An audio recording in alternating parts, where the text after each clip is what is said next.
recognize the collective support of Ghanaians and realize that team na Ghana for listen to the reasoning and opinions among for shame, and it will guide you.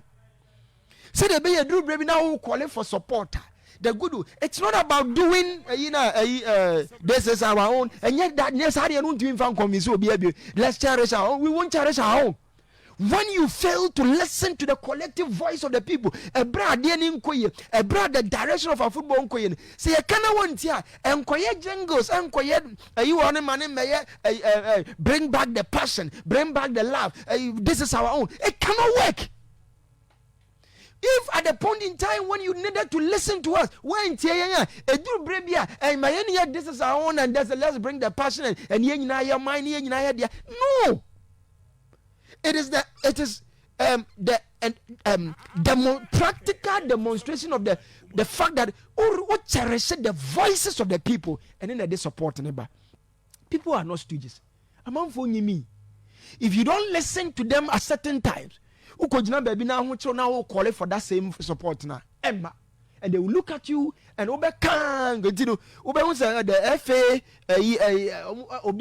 we need the support, we need the support, we need the support. At this point in time, you need the support.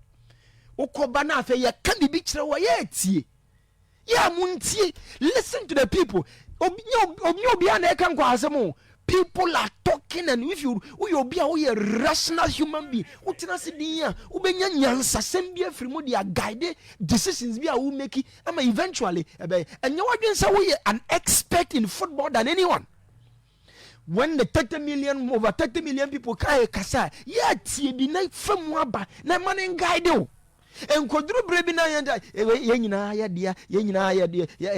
ya dia mind baako ye wotumi ntu sunu ntumi nwe enwe okatrama opanyin. People have grown past those things. When you manipulate the thing and make it your private property, when it comes to a certain point in time, you call mumro obi abeja o say ye wa o dia fa ko ye kan na wuntie. But I will still charge Ghanaians and say you support the Black Stars. Hopefully people will begin to learn some lessons now going forward. And yes, sir, you will call for the support at moments in crucial times like this, and people will be looking at you.